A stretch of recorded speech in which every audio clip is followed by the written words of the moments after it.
Nós estamos vivendo em situações anormais. As circunstâncias que Deus nos colocou nos últimos dias não são circunstâncias para as quais nós nos preparamos ao longo de nossas vidas. Eu, como pastor de igreja, não fui ensinado no seminário a lidar com os dias que a gente está vivendo. Ninguém me ensinou a consolar 3 enlutados por semana. Ninguém me ensinou a ter que lidar com um exercício de ministério onde a minha presença é potencialmente prejudicial. Ninguém me ensinou a lidar com circunstâncias em que trabalhar é um problema. Ninguém me ensinou a conseguir passar parte do meu tempo de ministério isolado e trancado dentro da minha própria casa, sem poder fazer aquilo que eu fui ensinado a fazer. Você vive circunstâncias anormais agora. Você está em um culto em que você não pode abraçar os irmãos da igreja. Você está num período em que se unir como igreja é uma coisa perigosa. Vivemos em circunstâncias anormais. Um dos meus escritores favoritos se chama José Ortega y Gasset. Ele é um filósofo espanhol que escreveu um livro chamado Meditações do Dom Quixote, em 1914. Esse livro é famoso porque no prefácio tem uma frase muito conhecida do Ortega. Ele diz: eu sou eu e minha circunstância. Se não salvo a ela, não salvo a mim. As pessoas acreditam que nós somos não apenas aquilo que somos, nós somos também as circunstâncias onde nós somos inseridos. Isso tem as suas versões nas mais variadas áreas da ciência e do conhecimento, da filosofia, da sociologia. Você pode pensar no behaviorismo radical na psicologia, você pode pensar na sociobiologia, você pode pensar no homem como fruto do meio dentro das ciências naturais. As pessoas olham para nós como parte de alguma coisa, parte das circunstâncias. Jó foi um homem que viveu circunstâncias anormais, circunstâncias que nos dão uma fonte de conhecimento antropológico muito profundo acerca daquilo que Deus espera de nós quando as nossas circunstâncias não são aquelas para as quais a gente se preparou. Se você abrir sua Bíblia em Jó capítulo 2, o que a gente vai encontrar é o segundo momento na vida de um homem que era rico, que era próspero, que era reconhecido, famoso e honrado. Ele não era famoso porque simplesmente era conhecido, ele era famoso porque ele era respeitado. No próprio livro de Jó, ele vai dizer que quando chegava nas praças, os jovens se retiravam, os velhos se levantavam em honra à presença daquele homem. Agora, no livro de Jó, no capítulo 1, nós lemos um Jó que perde tudo. Deus leva seus tesouros, Deus leva os seus servos, Deus leva os seus filhos. As circunstâncias de Jó mudam. É um tempo anormal para ele. O que nós lemos no livro de Jó, no capítulo 1, é que isso acontece porque Deus age soberanamente para mudar as circunstâncias de Jó. Deus o faz assentindo a uma atuação do próprio diabo contra a vida de Jó. Lemos ainda em Jó capítulo 1 que Jó louva a Deus, que Jó não blasfema, que Jó não nega o Senhor, que Jó continua fiel. Deus deu, Deus tomou, louvado seja o nome do Senhor. No entanto, desgraça pouca é bobagem. Novamente a gente lê no livro de Jó um conselho celeste. Se você ler comigo Jó, capítulo 2, do verso 1 a 6, o que a gente tem é o escritor saindo da descrição do que acontece na terra e indo em um novo patamar para apresentar o que foi que mudou as circunstâncias de Jó novamente. Em Jó capítulo 2, do 1 ao 6, diz assim: num dia em que os filhos de Deus vieram apresentar-se diante do Senhor, veio também Satanás entre eles apresentar-se diante do Senhor. Então o Senhor perguntou a Satanás: de onde você vem? Satanás respondeu ao Senhor de rodear a terra e passear por ela. E o Senhor disse a Satanás: você reparou no meu servo Jó? Não há ninguém como ele na terra. Ele é um homem íntegro e reto, que teme a Deus e se desvia do mal. Ele ainda conserva a sua integridade, embora você me incitasse contra ele para destruí-lo sem motivo. Então Satanás respondeu ao Senhor, pele por pele. Um homem é capaz de dar tudo o que tem pela sua vida. Mas estende a tua mão, toca nos ossos e na carne dele, para ver se ele não blasfema contra ti na tua face. Então o Senhor disse a Satanás: você pode fazer com ele o que quiser, mas poupe-lhe a vida. Esse é um segundo momento no livro de Jó, onde Satanás se apresenta diante de Deus. E se apresentando diante de Deus, a gente tem um Senhor que provoca Satanás. No capítulo 1 de Jó, a mesma coisa acontece. Não foi Satanás que foi enredar Jó para Deus, mas foi Deus quem provocou Satanás através da integridade de Jó. Vistes meu servo Jó? A integridade de Jó foi um argumento de Deus no mundo espiritual para estabelecer a sua grandeza e majestade. Deus permite que Satanás toque nas coisas em volta de Jó, nas circunstâncias de Jó, mas impede que Satanás encoste na pessoa de Jó. Agora a gente tem um segundo momento. Mais uma vez, Deus humilha a pretensa soberania de Satanás sobre o mundo. Deus olha para Satanás e diz para ele, que vem se apresentar a Deus, que ele foi incapaz de tirar Jó da fé. A gente é meio nervoso às vezes, não é? Meus parentes mais velhos diziam: Iago, não fala o nome do diabo que chama. Não pensa no diabo que ele aparece. Não fala esse nome dentro de casa. A gente é meio nervoso, meio amedrontado com as forças das trevas. Nos céus, Deus está esfregando você na cara do diabo. Está vendo aqui? Fiel. Está vendo aqui? Firme. Ama o meu nome. Circunstâncias anormais, perdeu tudo. Foi para a UTI, até agora não respira direito. Está fiel, continua firme em mim. Enquanto a gente fica com medo do diabo daqui, Deus nos esfrega na cara do diabo de lá. E Deus diz: meu servo Jó continua firme e fiel. E ele diz: você tocou nas circunstâncias de Jó sem motivo. Sem motivo. Jó estava sofrendo os piores sofrimentos que ele podia sofrer. As circunstâncias de Jó eram tão anormais quanto poderiam ser. E o que Deus diz é que aquele sofrimento que veio sobre Jó era um sofrimento sem motivo. E isso é a declaração do próprio Deus. Jó, infelizmente, não podia ler o livro de Jó. E Jó, ele só conseguia olhar para o próprio sofrimento pelas lentes de onde ele estava, fincado na própria dor, naquele monturo de cinzas onde ele se posicionava. Jó não conseguia ouvir aquilo que Deus disse, que ele sofria sem motivo. Você já parou para perguntar a Deus por que as suas circunstâncias são essas? Você já parou para perguntar para Deus por que é que está doendo tanto? Qual é o motivo da Covid ter levado a sua mãe? Qual é o motivo das imposições civis terem destruído a sua empresa? Você já se perguntou a Deus por que você há tanto tempo luta contra esses sentimentos esquisitos que a terapia e os remédios só controlam, mas nunca mandam embora? O que a gente sabe do lado de cá é que Deus sabe. Só o que a gente sabe do lado de cá é que o Senhor tem motivos para isso. Jó sofre porque há um plano de Deus no mundo espiritual que não estava acessível a Jó. Só o que nós sabemos é que tem um vírus, veio da China, as conspirações dizem coisas diferentes. Por quê? A verdade é que, no fim das contas, muito do nosso sofrimento é sem motivo. É um jeito quase niilista de olhar para as coisas, mas essa é uma declaração do próprio Deus.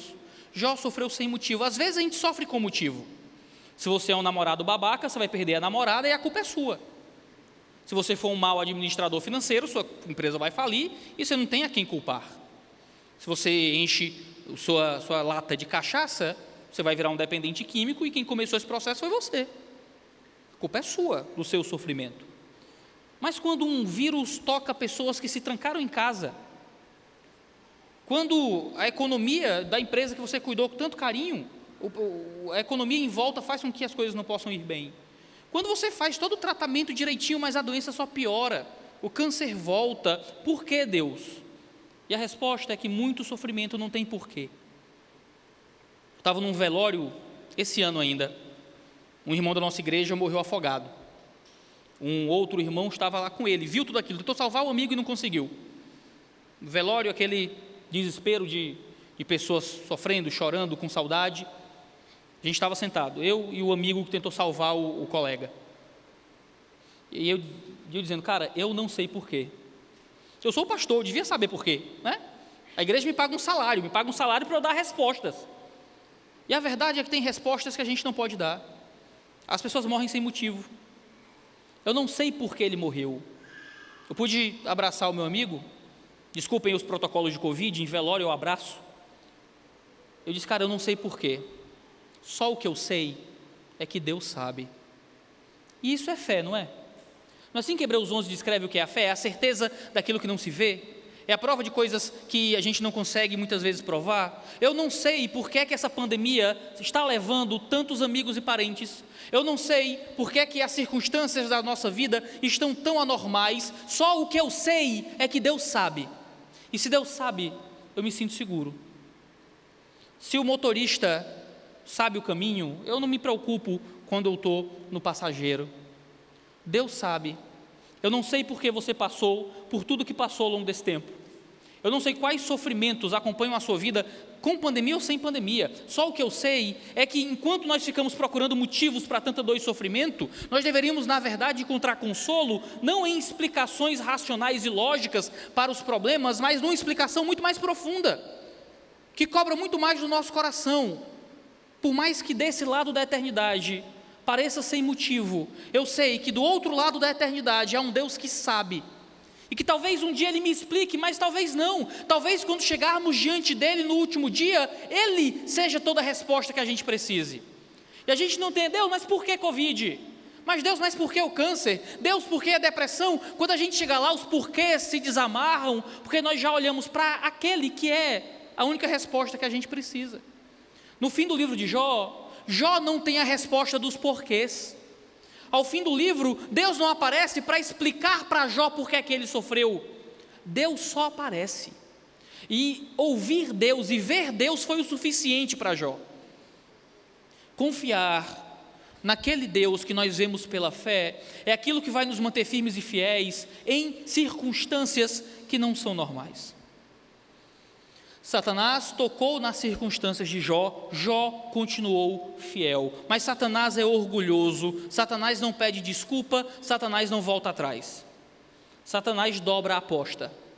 Ele diz, claro que Jó continua fiel, a gente tirou as coisas em volta de Jó, eu não pude tocar em Jó, quem é que vai abandonar a Deus só porque perdeu umas coisinhas? Bom, vários de nós abandonaríamos, mas Jó não abandonou. Então ele diz, se eu puder tocar no corpo de Jó, então eu poderei tirar Jó da fé. Deus então permite que Satanás toque no corpo de Jó, sem motivo, mas impede que Satanás tire a vida de Jó. Duas coisas me chamam a atenção aqui. A primeira é que nós temos Deus permitindo que o diabo maltrate um homem. Os ateus, os descrentes, leem o livro de Jó e dizem que Deus está torturando um homem inocente. E sabe qual é a defesa cristã a isso? É que é verdade. Deus está torturando Jó. Deus está permitindo que Jó sofra sem motivo, sem causa, sem culpa no cartório.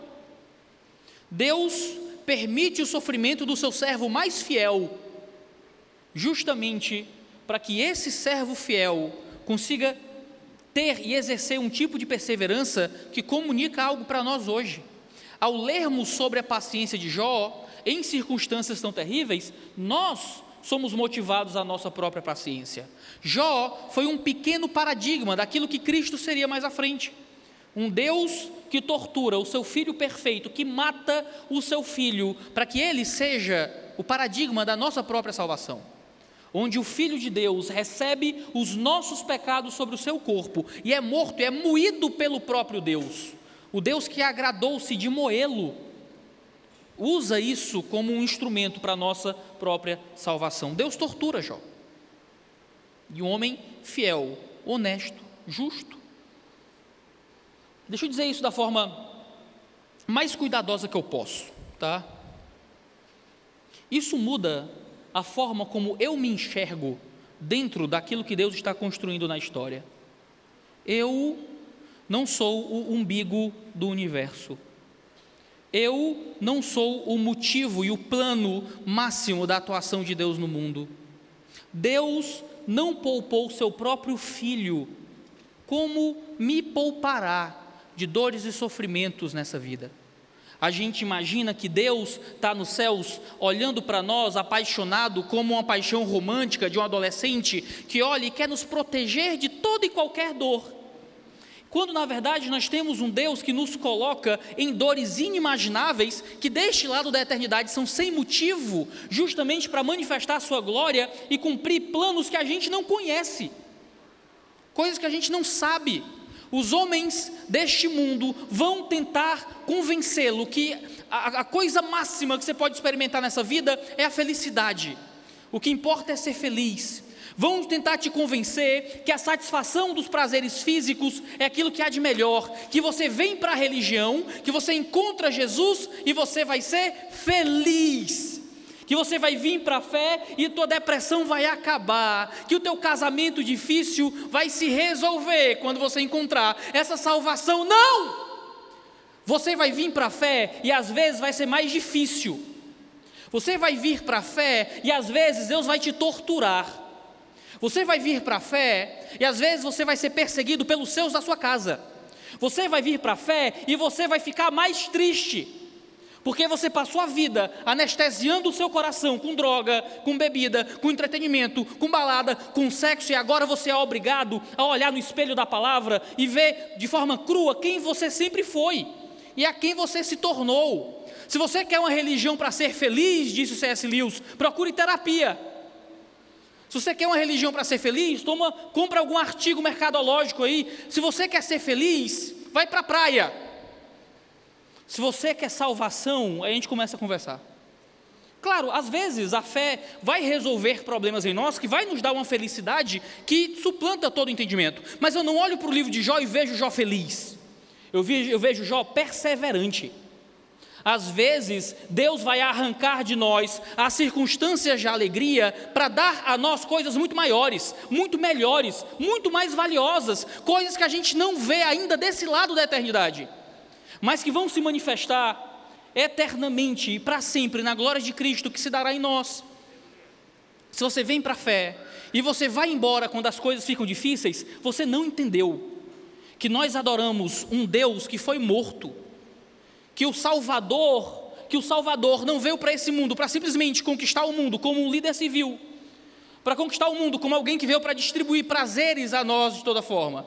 É alguém que nos coloca em circunstâncias difíceis para que encontremos apenas nele delícias perpetuamente. Deus tortura Jó, o homem mais justo da terra, para nos lembrar que ele não está aqui para fazer você se sentir bem. É que às vezes a coisa mais amorosa que Deus pode fazer por você é fazer você sofrer um pouco, para que no sofrimento você entenda que esse lado da eternidade é por enquanto, que esse lado da eternidade é só o agora, de que qualquer conquista que a gente tem aqui não vale nada. E talvez a gente não entenda por que é que Deus mandou pandemia na nossa geração. O que a gente sabe é que Deus sabe. E que Deus, muitas vezes, coloca o seu Filho, que é o centro do seu plano e do seu propósito no mundo, e nos coloca como parte da história dele. A história da salvação não é a sua história. A história da cruz não é sobre a glorificação do seu nome.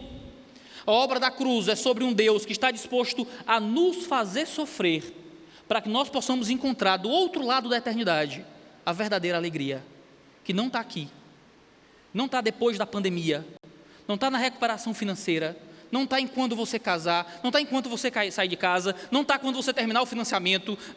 a alegria que está quando passarmos o rio dessa vida, quando dermos o último suspiro e então descobrirmos o que é viver de verdade.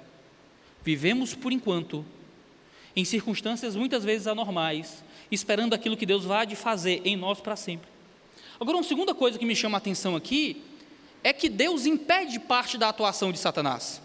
Certo, toque no corpo dele, mas não lhe tire a vida. Eu peguei Covid 2 vezes. A primeira vez foi tranquila. A segunda vez eu tive um pouco de comprometimento do pulmão. E se você for como eu, um pouco de comprometimento no pulmão, na sua cabeça significa morte certa e iminente. É assim que funciona, é assim que eu imaginei, né? Segundo o Google, certo, qualquer dor na unha, você está a um passo do apocalipse. Então, já foi aquele momento que você pensa, né, você está lá no hospital, fazendo aquela saturação e vendo como é que está ali o seu pulmão, e tem lá uns 15% de comprometimento, não sei o quê, e você já está imaginando, não, tenho que dar a senha da conta tal, que minha mulher talvez não tenha, tenho que gravar um vídeo para minha filha, para quando ela for velha e ver lá um vídeo do pai, você já começa a imaginar, né, o processo de se entregar ao Senhor, né? Tenho que pedir perdão para esse e para aquele, né? Tenho que contar o segredo do fulano para o ciclano, que não sabe. Aí você começa a... Eu não morri, evidentemente.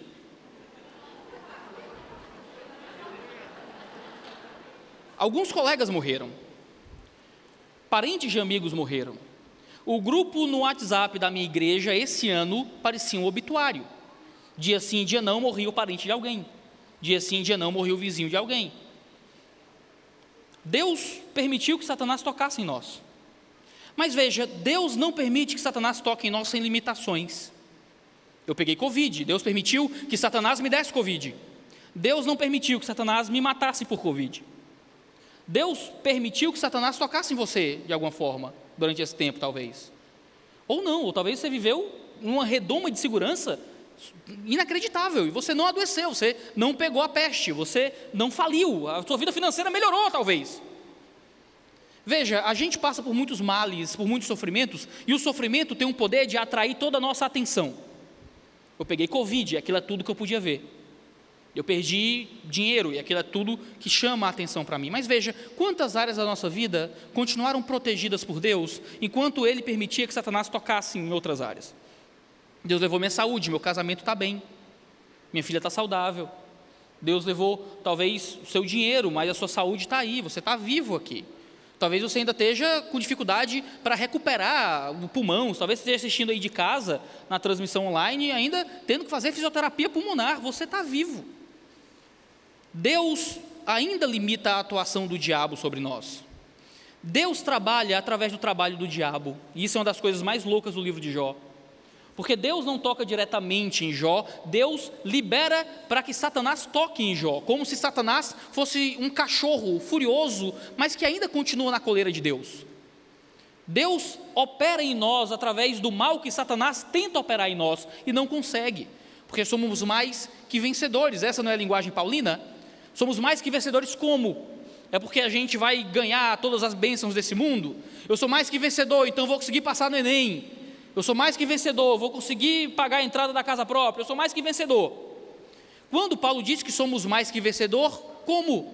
É na fome, é na doença, é na espada, é no perigo, é sendo entregues à morte todos os dias. Somos mais que vencedores, por quê? Porque mesmo dentro do sofrimento, nos gemidos da criação, Deus usa o sofrimento para nos fazer mais parecidos com Jesus, porque nada pode nos separar do amor de Deus que está nele. Veja, nós não somos só vencedores, pessoas que não são derrotadas pela dor e o sofrimento. Nós somos mais que vencedores, somos pessoas que são beneficiadas pela dor e o sofrimento. O inimigo se levanta contra nós, Satanás tenta nos derrubar, ele tenta nos mastigar, e os dentes dele, ao invés de nos ferir de fato, só consegue prejudicar a nossa carne. Porque Jó terminou o livro mais próximo de Deus. Eu não sei como vai estar o seu corpo no fim da pandemia. Eu não sei como vai estar a sua empresa no fim da pandemia. Eu sei que se você permanece, a sua fé vai estar mais próximo de Deus no fim da pandemia. O seu coração vai estar mais próximo de Deus no fim disso tudo. Tudo o que nós precisamos é continuar crendo, sem saber. Por que passamos por isso tudo? Eu não faço ideia, eu só sei que Deus sabe. E se Deus sabe, eu posso confiar, mesmo quando Satanás tenta tocar em mim. O resto do texto sai do céu e volta para a terra. Esse é o último momento no livro de Jó, onde a gente tem a revelação desse acerto espiritual que se dá nos céus entre Deus e Satanás. Agora fecha-se as cortinas, se muda aqui algo do palco, e agora a gente está novamente olhando para Jó. Diz a partir do verso 7: Então Satanás saiu da presença do Senhor e feriu Jó com tumores malignos, desde a planta do pé até o alto da cabeça. Jó, sentado em cinza, pegou um caco de barro para com ele raspar as feridas. Então a mulher dele disse: Você ainda conserva a sua integridade? Amaldiçoe a Deus e morra. Mas Jó respondeu: Você fala como uma doida. Temos recebido de Deus o bem, por que não receberíamos também o mal? Em tudo isso, Jó não pecou com seus lábios. O texto fala então que Satanás sai da presença celestial do Senhor, vem para a terra, encontra Jó e então toca no corpo de Jó, o ferindo com tumores malignos. No hebraico é uma palavra muito difícil, você não sabe exatamente o que são esses tumores malignos. Alguns vão argumentar talvez que fosse até uma doença nova, espiritual, que não existia. Ao longo do livro fala de tumores, com pus, bichos saem e entram das feridas. Parece uma linguagem talvez exagerada, metafórica, mas quem sabe seja literal. Realmente havia vermes andando dentro do corpo, por fora do corpo de Jó. Ele emagrece ao ponto de ficar só pele e osso. Jó entra em um estado físico completamente anormal. Não basta as suas circunstâncias serem terríveis. Ele perdeu 10 filhos, perdeu todo o dinheiro, perdeu todos os bens. Agora ele perde a sua saúde. O texto dá a entender que essas coisas não foram muito distantes umas das outras. Jó estava lamentando, ainda chorando a morte de seus filhos, e então ele adoece. E o texto diz que ele se coça com um caco de telha, com um caco de barro. Eu acho que esse não é o tratamento ideal para tumores malignos, se raspar pústulas com caco de telha. O pessoal da medicina aqui pode achar isso uma coisa um pouco alternativa aí, quem sabe um TCC sobre caco de telha em pústula seja útil. Jó só queria aliviar a sua dor, Jó só queria aliviar a coceira, e Jó continua fiel. Não sei como é que é aqui, eu acho que aqui no sul o pessoal deve ser menos brega do que lá no Nordeste, mas em Fortaleza é muito comum o pessoal andando em carro com coisas escritas atrás, foi Deus que me deu, sabe? Fruto do dízimo, assim atrás. Geralmente nunca é carro bom, geralmente é um Monza, é uma coisa meio assim, né? Foi Deus que me deu. Deus tem a maior frota de Chevette do mundo. Jó só podia escrever num caco de telha. Ele podia desenhar com pulso. Foi Deus que me deu. Jó não tinha mais diante dele tudo aquilo que poderia fazer com que ele se orgulhasse da bênção de Deus. Jó só tinha a fé e um caco de telha. Jó só tinha a esperança, a certeza de um Deus que estava com ele e um caco de telha para se coçar. Eu não sei se você tem itens afetivos, coisas assim. Eu lembro quando eu lancei meu primeiro livro, tudo deu errado. O livro não estava chegando, aí faltou luz na hora poucas horas antes do lançamento, pegou fogo o poste na frente da igreja, pegando fogo lá em cima, nunca vi isso na minha vida. E eu lá desesperado, eu com caneta, eu comprei uma caneta para assinar os livros, sabe? 21 anos, pagaraço, comprei uma canetinha, aquelas boas. Aí eu estava lá aguentando, o livro não chegou, eu lá, feliz, não, tranquilo, vai dar bom. Aí pegou fogo no poste, não, vai dar bom e tal. E tudo dando errado, e rasgava coisa, e quebrava coisa, aí eu perdi a caneta. Aí eu fiquei desesperado, porque eu não tinha mais a caneta. Eu visualizo um homem que não tem mais nada, que perdeu tudo, que está sozinho, que não tem mais filhos, que está doente, com vermes entrando e saindo de suas feridas, agarrado a um caco de telha. Era a única coisa que dava alívio para ele naquele momento. Ele não tinha mais os filhos, ele não tinha mais o dinheiro, ele não tinha mais os servos, ele não tinha nem a esposa para dar para ele segurança. A esposa dele vem para pisar mais nele. O único item de alívio que aquele homem tinha era um caco de telha. Eu imagino aquilo que Deus nos deu nessa pandemia. Onde é que você pode escrever foi Deus que me deu nessa pandemia? É na lápide do seu parente? Deus me deu o luto. é na falência da sua empresa, é no seu extrato bancário, no vermelho, foi Deus que me deu. É na falta de coisas, é na solidão, é na quimioterapia, Deus que me deu. A gente imagina que ser mais que vencedor é uma coisa mais legal, né? Pelo menos foi o que me prometeram nas camisas que me venderam na internet. Ser mais do que vencedor é uma celebração. Mas Deus nos dá coisas que muitas vezes o mundo nunca vai entender como algo que vem da mão do Senhor. A mulher de Jó aparece ao lado dele não para incentivá-lo, não para convidá-lo a permanecer fiel. A mulher de Jó aparece ao lado dele para pisar ainda mais na dor de Jó. Ao invés de encorajar e motivar Jó à permanência, a mulher de Jó encoraja Jó a ir embora. A mulher de Jó olha para ele e diz: por que é que você ainda conserva a sua integridade? Para que permanecer fiel? Amaldiçoa esse Deus e morre. A linguagem no hebraico tem uma ironia até, como dizendo: abençoa esse Deus aí e morre. Mas a ideia é dizer justamente o oposto: você amaldiçoa Deus, amaldiçoa esse Senhor e entrega a tua vida à morte. Para que permanecer publicamente justo se tudo está dando errado? Para que continuar crente? Para que continuar fiel se tudo o que tu tem para se agarrar é um caco de telha? As pessoas à nossa volta foram muitas vezes convencidas pela cultura, pela TV, por um evangelho da prosperidade, que só vale a pena ser crente se as coisas estão dando certo. Para que continuar fiel se as coisas deram errado? E a gente olha para Deus como se Deus nos devesse alguma coisa. Mas Senhor, eu rejeitei a irmãzinha, eu não vi a pornografia, eu não bebi cachaça, eu não fui para a balada, ele tentou me dar um beijo no cangote, arrepiei todo, mas fui embora. Cadê Deus? E aí? Aí deu errado, eu não passei no Enem.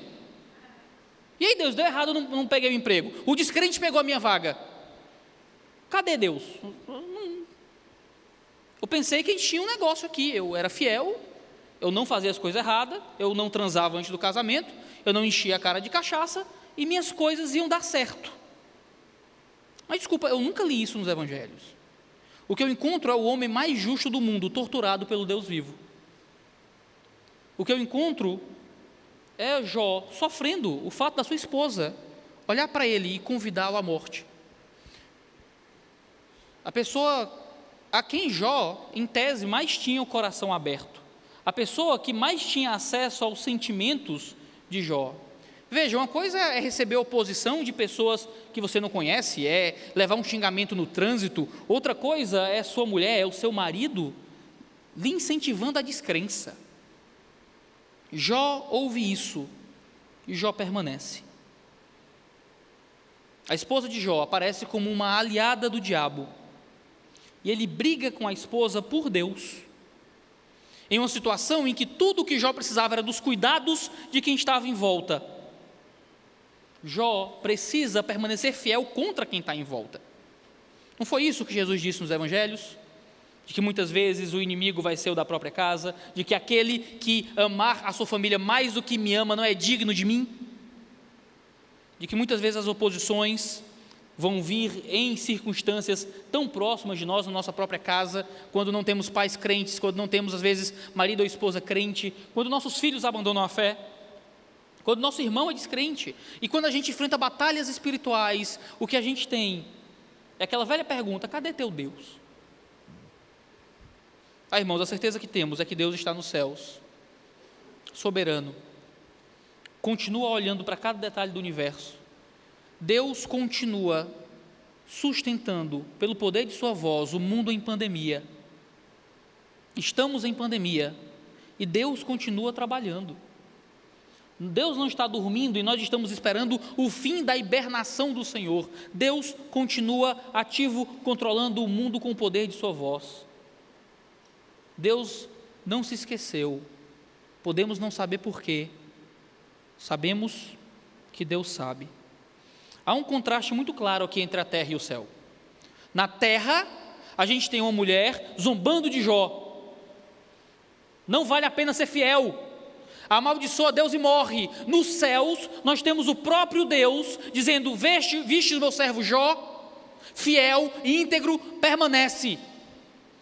Enquanto na terra os homens zombam da fé de Jó, dizendo que Deus está contra ele, nos céus Deus testifica e testemunha da vida de Jó.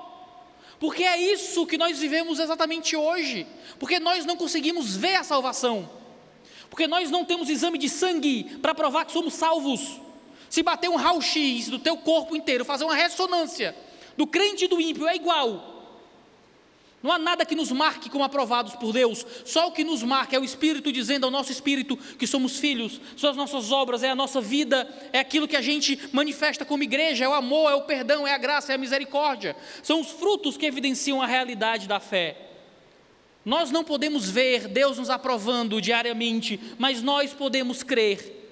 O mundo à nossa volta pode nos dizer que não vale a pena, a cultura pode tentar nos fazer crer que Deus nos abandonou, mas se pela fé olharmos para aquilo que recebemos em Cristo Jesus, podemos ter certeza que não importa os juízos do mundo, o que importa é a vindicação do Deus vivo.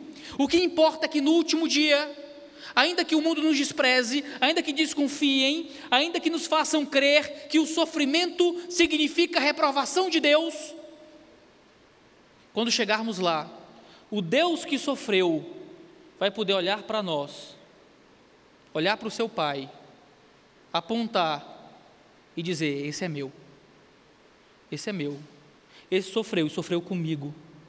O que importa é que quando chegarmos lá, Satanás mais uma vez vai ser humilhado pela fé que Deus operou em nós, que enquanto o mundo zomba da igreja, enquanto o mundo se levanta contra os crentes e tenta nos motivar a abandonar a crença por causa de dias maus e difíceis, enquanto às vezes colegas de igreja, de ministério, tentam nos fazer crer que Deus está contra nós quando as coisas dão errado,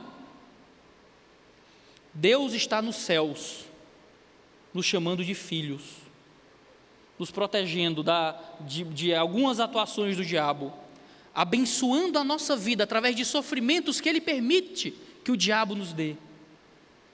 E a gente, sem entender por quê, continua crendo, continua firme em más circunstâncias. Você quer ter a fé de Jó?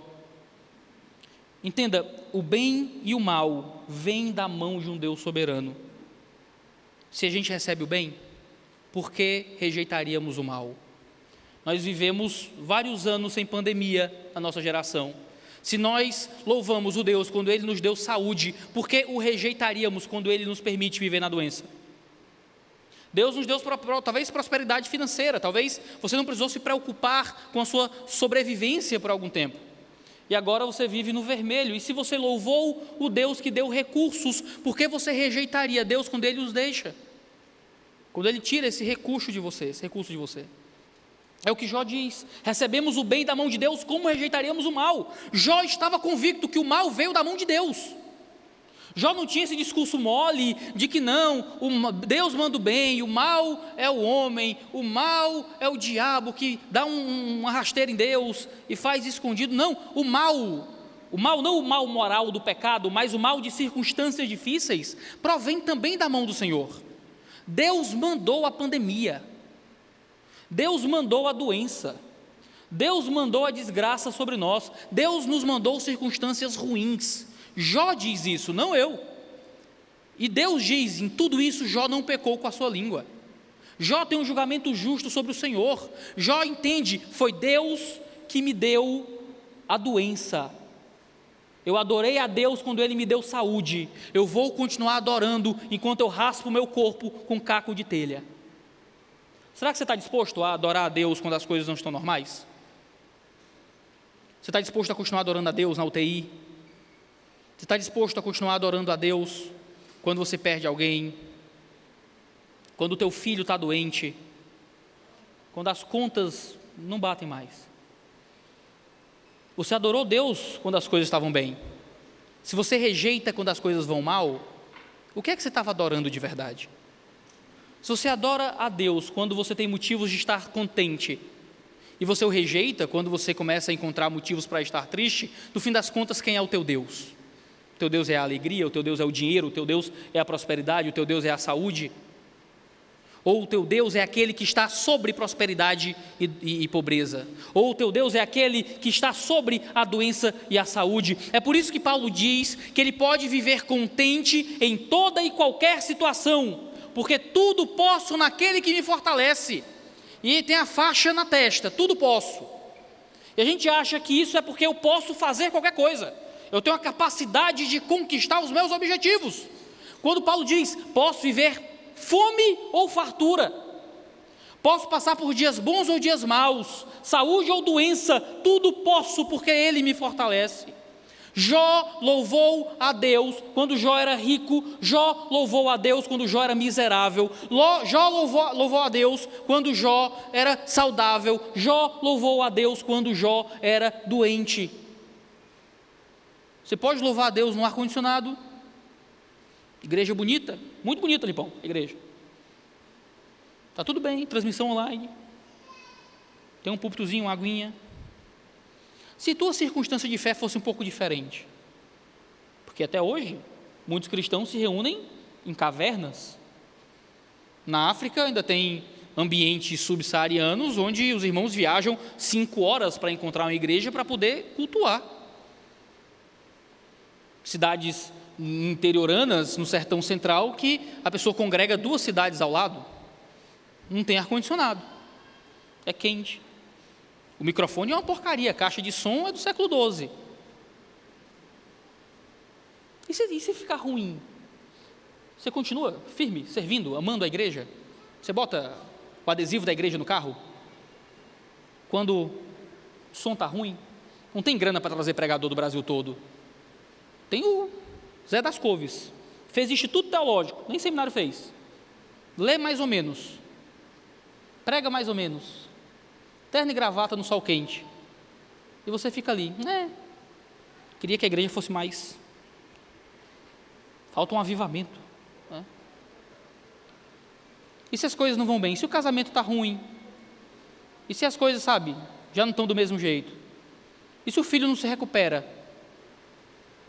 E a empresa, só resta abrir outro CNPJ, tentar pedir recuperação judicial da passada, ver se dá para tentar de novo.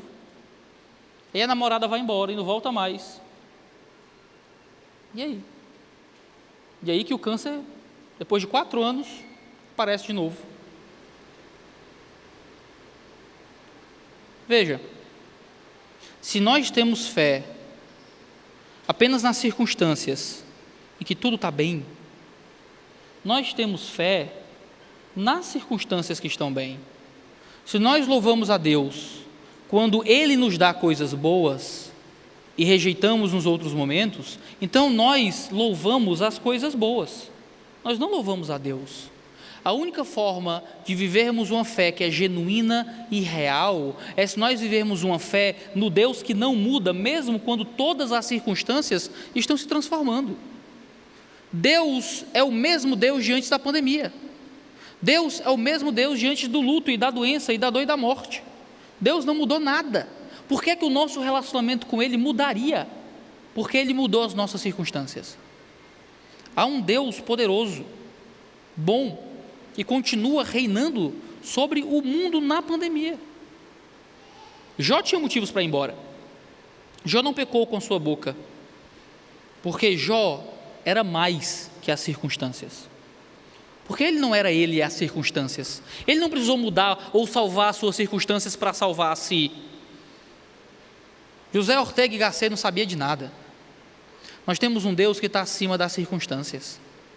Nós temos um Deus que muda as nossas circunstâncias para mudar a nós, para que nós possamos suplantar tudo aquilo que está em nossa volta. Nós temos circunstâncias, mas as circunstâncias não nos têm. Nós estamos sobre elas. Iago, mas a minha criação, não importa. Você é mais do que isso. Iago, mas meus pais, e aí? Iago, mas eu tenho, mas meu contexto, mas você não sabe de onde eu vim, não importa. Há um Deus acima de você.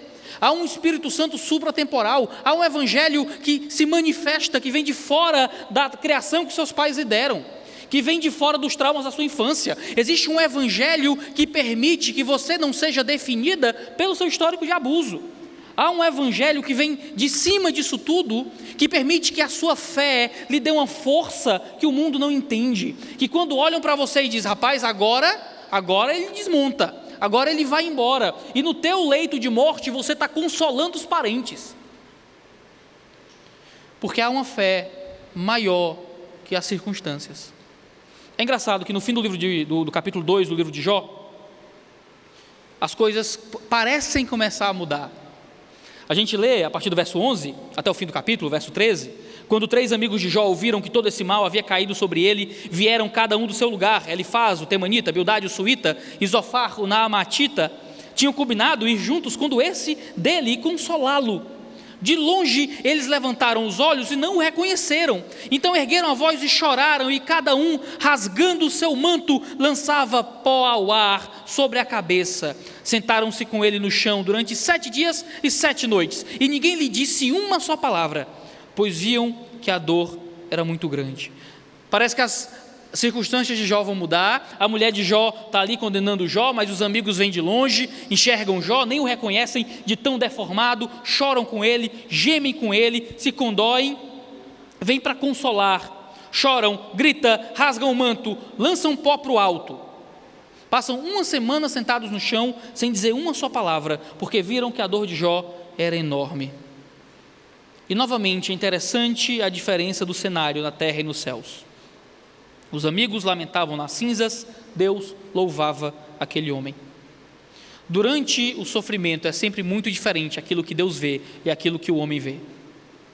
Porque a gente só vê a UTI, Deus vê uma fé sendo renovada. A gente só vê o sofrimento, Deus vê a transformação da alma, recebendo uma dose especial de perseverança, onde você volta da dor mais crente, onde você volta do sofrimento mais fiel, onde Deus leva tudo aquilo que você se apegou nessa vida, para te mostrar que a única coisa que vale a pena se apegar nessa vida é Ele. Porque Ele, no fim das contas, é o maior presente que Ele tem para nos dar. Porque Ele muitas vezes tira da gente o nublado das coisas, das riquezas, da saúde, dos bens, para nos fazer enxergar com mais força e certeza que é um Deus conosco. A gente sabe que os amigos não vão ser um alívio à dor de Jó. Às vezes, quando a gente precisa de pessoas próximas, elas são as que mais nos mandam para longe de Deus. Às vezes a gente precisa desses amigos, os amigos vêm para perto de Jó, e esses amigos se tornam uma tortura para Jó. Há um livro muito famoso de teatro de um judeu chamado Jó, a tortura pelos amigos. E é isso que acontece com Jó. Jó é torturado porque ele não tem a presença de alguém que lhe apoie. Talvez você teve que enterrar alguém na pandemia sem a presença de um amigo, sem a presença de um pastor, porque os protocolos não permitiam.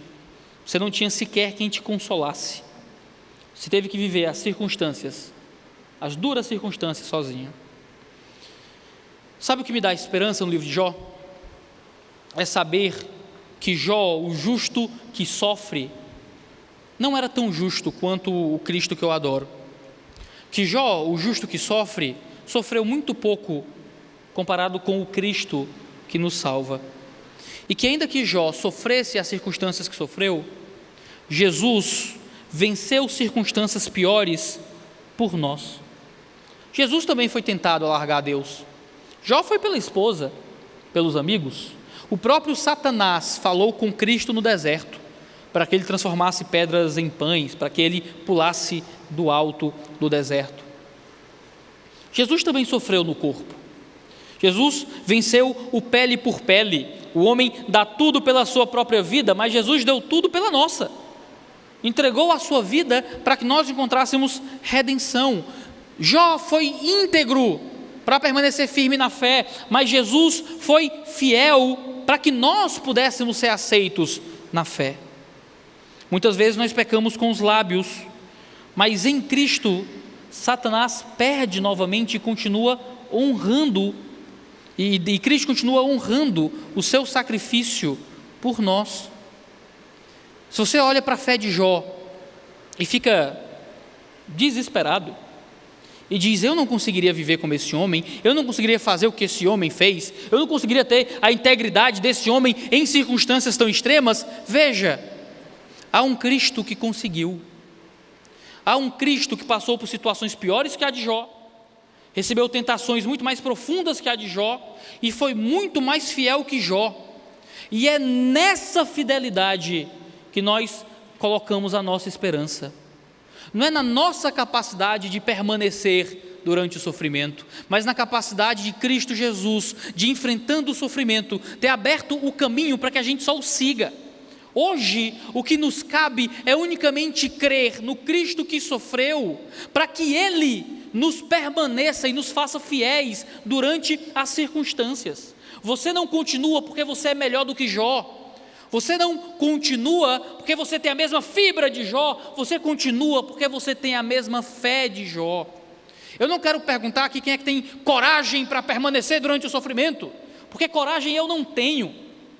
Eu quero saber quem é que tem fé para olhar para aquele que permaneceu durante o sofrimento e que pode seguir os passos daquele que levou a cruz por nós, porque confiantes em Cristo é que a gente tem força para vencer as nossas circunstâncias. Eu não vou prometer que as coisas vão mudar, eu não sei. Eu falo quando acabar a pandemia e uns colegas dizem se acabar a pandemia. Eu não sei se a vida vai melhorar. Eu não sei o que é que está reservado para a gente. No fim do ano passado, a nossa perspectiva é que tudo ia ser melhor. Eu imaginei que 2020 ia acabar e 2021 seria a capa de livro de testemunho de Jeová. Criança brincando com leão, povo sentado, aquela coisa maravilhosa. Então o doutor Valbert lá na igreja pregou o primeiro sermão do ano, de 2021. E ele disse: pessoal, e se 2020 foi só o aquecimento? E se o bicho começar a pegar agora, a gente vai estar preparado? A gente disse: não, que é isso, pastor, pelo amor de Deus. E então a gente tem o dobro de mortes, até a metade do ano. E se 2021.1 foi só o aquecimento ponto 2? E se o bicho começar a pegar agora, se aguenta? É normal pensar que não. Mas você pode confiar naquele que aguentou. Eu não sei o que é que Deus espera e o que é que Deus nos dará muito em breve. Não sei por que é que a gente sofre. Eu só sei que Deus sabe, e para mim isso é o bastante.